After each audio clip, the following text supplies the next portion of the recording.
semua yang terpikirkan.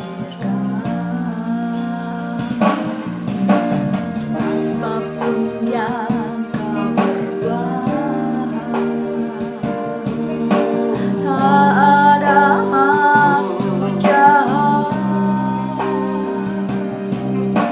Sebab itu ku lakukan semua denganmu Tuhan. Ku tak akan menyerah pada apapun juga, sebelum ku coba semua yang ku bisa.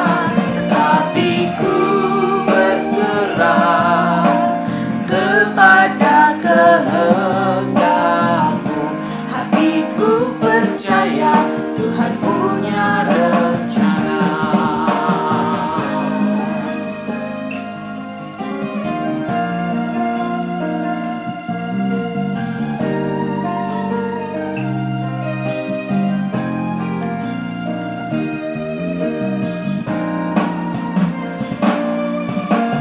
Apapun yang kau perbuat, tak ada maksud jahat. Sebab itu ku lakukan semua denganmu Tuhan. Tak akan menyerah pada apapun juga, sebelum ku coba semua yang ku bisa. Tapi ku berserah kepada kehendak-Mu. Hatiku percaya Tuhan punya rencana. Tak akan menyerah pada apapun juga, sebelum ku coba semua yang ku bisa. Tapi ku berserah kepada kehendak-Mu. Hatiku percaya Tuhan punya rencana. Hatiku percaya Tuhan punya rencana.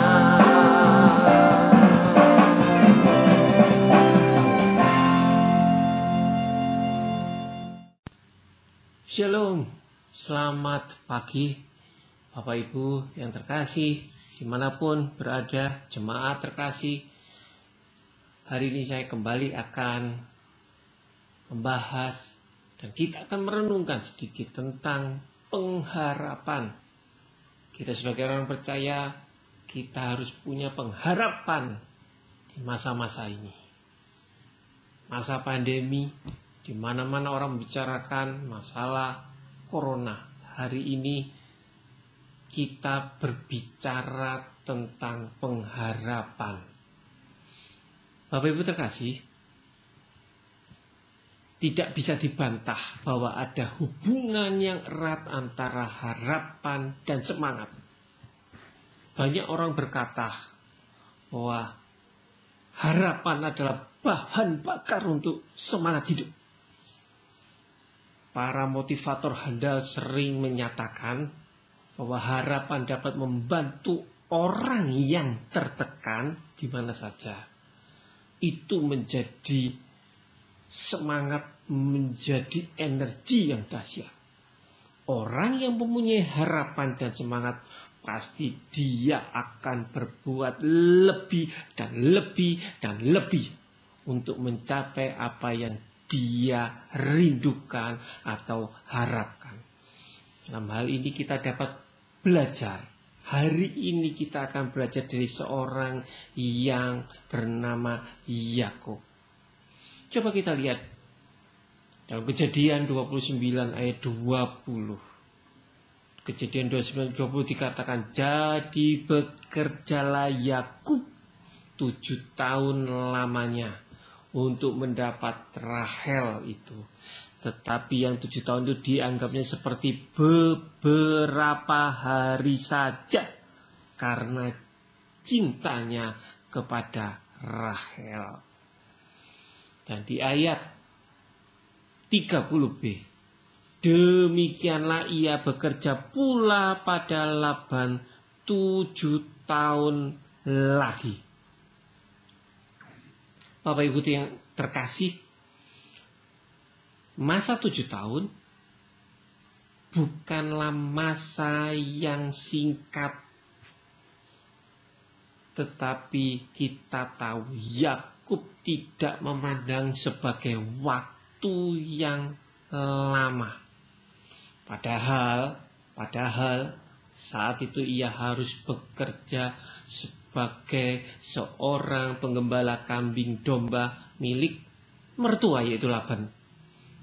Suatu pekerjaan yang menuntut kerja keras setiap hari dan tanggung jawab yang harus dipikul. Dia dengan penuh semangat bekerja untuk Laban. Bahkan dia mau menjalani 7 tahun yang kedua untuk bekerja lagi bagi Laban, sang mertua. Sekalipun Laban telah menipunya beberapa kali. Mengapa dia menganggap waktu yang singkat? Yes, karena si Yakub dia punya harapan untuk mendapatkan Rahel, sebuah harapan yang diberikan sendiri oleh Laban sebagai ayah Rahel. Bapak Ibu yang terkasih, kalau kita tidak mempunyai harapan dan semangat, sebenarnya itu bagai orang mati. Sekali lagi, sebagai orang mati selagi masih hidup. Atau hidup enggan, mati tak mau. Sudah pasti kita akan pasrah, menyerah pada situasi dan tidak mau berbuat lebih, apatis. Bapak Ibu terkasih, jangankan orang ini berbuat lebih, untuk berbuat yang seperti biasanya pun orang tersebut pasti akan malas-malasan, kerja asal-asalan, sesuatu yang membuang waktu. Hal ini tentu sangat disayangkan, sebab sebagai orang percaya yang sudah ditebus oleh darah yang mahal, seharusnya kita hidup berdasarkan harapan dan semangat, sehingga kita bisa terus maju, dan berkembang.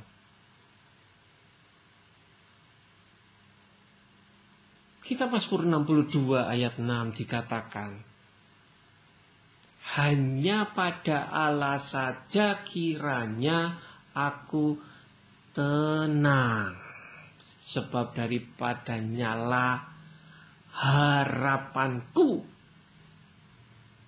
Mazmur mengatakan, hanya pada Allah saja kiranya aku tenang, sebab daripadanya lah harapanku.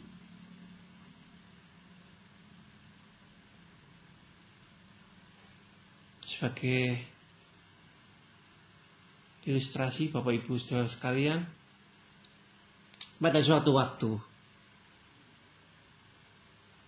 seorang pria turun dari sebuah mobil mewah yang diparkir di depan kuburan umum. Pria itu berjalan menuju pos penjaga kuburan.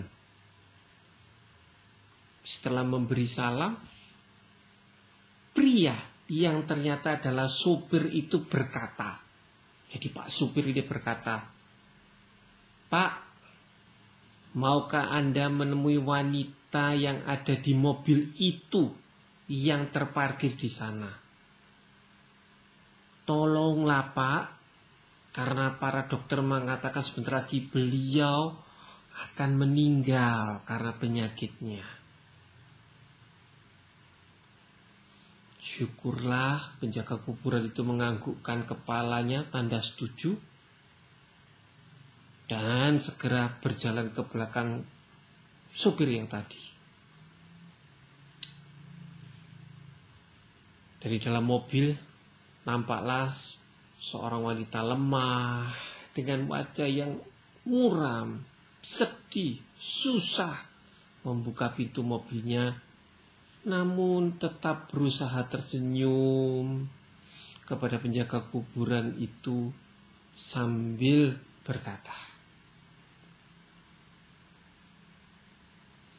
"Pak, saya Nyonya Steven. Saya yang selama ini mengirim uang setiap 2 minggu sekali kepada Anda. Saya mengirim uang itu agar Anda dapat membeli seikat kembang dan menaruhnya di atas makam anak saya. Bapak, saat ini saya datang untuk berterima kasih pada Bapak karena kesediaan Bapak, kebaikan Bapak untuk hal tersebut. Saya ingin dalam sisa hidup saya untuk berterima kasih Pak kepada Bapak dan orang-orang yang telah menolong saya."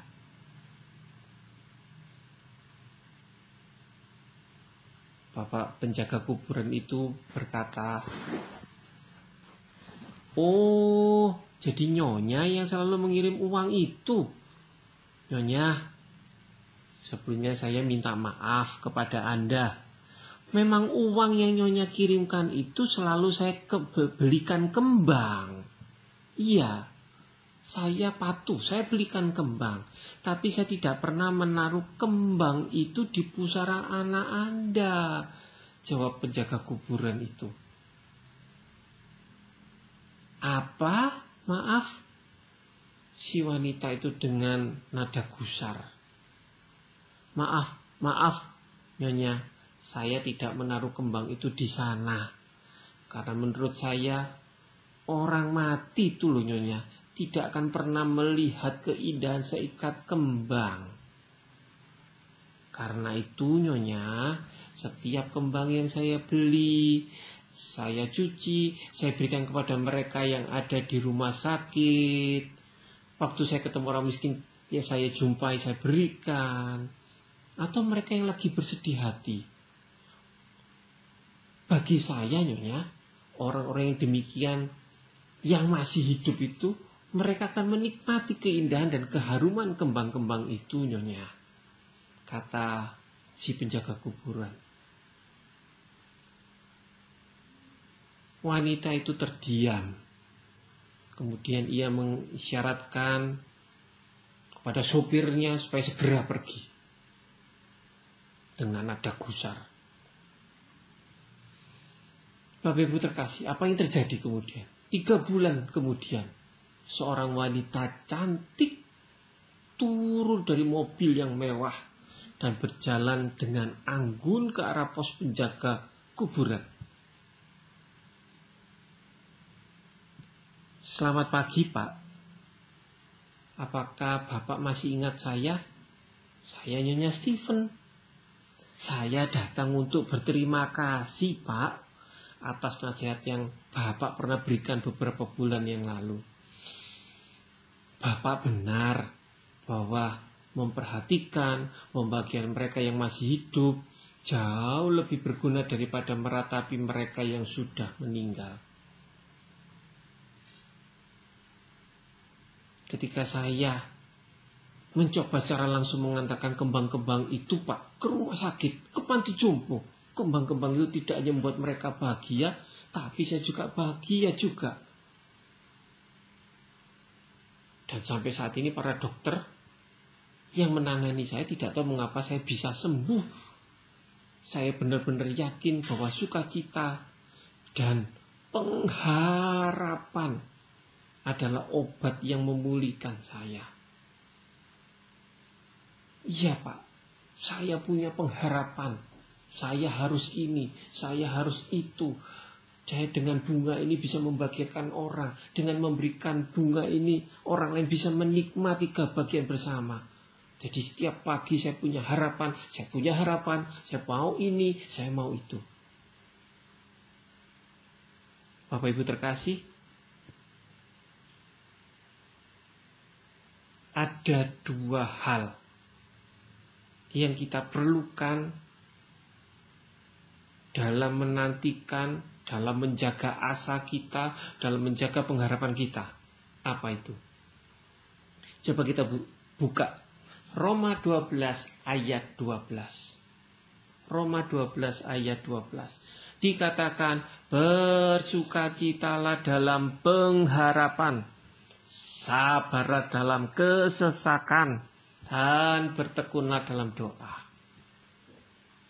Saya katakan, kesabaran pertama dan ketekunan adalah hal yang diperlukan saat kita berharap kepada Tuhan kita, Tuhan yang dahsyat, Tuhan Yesus yang sudah menyelamatkan kita. Kenapa? Sebab banyak anak Tuhan akibat tidak sabar, sekali lagi tidak sabar, jatuh dalam keputusasaan ketika doanya belum terjawab. Bahkan sebagian lagi sangat disayangkan, mundur dari Tuhan saat pengharapannya belum terwujud. Padahal Allah tidak pernah melalaikan setiap janjinya. Dia selalu menepati janjinya. Allah yang kita tahu, Allah punya waktunya sendiri untuk menolong kita. Dan kesabarannya dapat membuat kita sampai kepada hari pertolongan itu. Sekali lagi, dengan kesabaran kita itu yang membuat kita sampai pada hari di mana Allah menolong kita. Oleh Roh Kudusnya, Allah bekerja di dalam hidup orang yang teguh, berharap kepadanya. Hidup kita akan dimampukan oleh Tuhan untuk menghadapi segala situasi yang saat ini kita hadapi. Mau pandemi atau apapun, dan kita akan memenangkannya. Entah menghadapi masalah, ujian, peliknya hidup ini, masalah satu belum selesai, ada masalah lain. Tetapi ingat, Allah ada untuk menguatkan kita. Karena itu, biarlah kita senantiasa menaruh harapan kita kepada Tuhan Yesus Kristus. Sebab di dalam pengharapan, yaitu dalam Yesus Kristus, penuh dengan kelimpahan akan kemenangan dalam setiap pergumulan kita. Harapan dan semangat mendorong kita untuk melakukan lebih dan lebih banyak daripada yang sebelumnya. Semua pekerjaan berat pun terasa lebih ringan. Dan waktu yang lama pun terasa lebih singkat. Hasilnya pun akan lebih memuaskan. Jadi Bapak Ibu, tetaplah berharap kepada Allah. Kobarkan semangat untuk terus berharap, untuk mencapai asa, mencapai cita-cita, mencapai apa yang kita rindukan. Kiranya renungan pada hari ini, siang ini,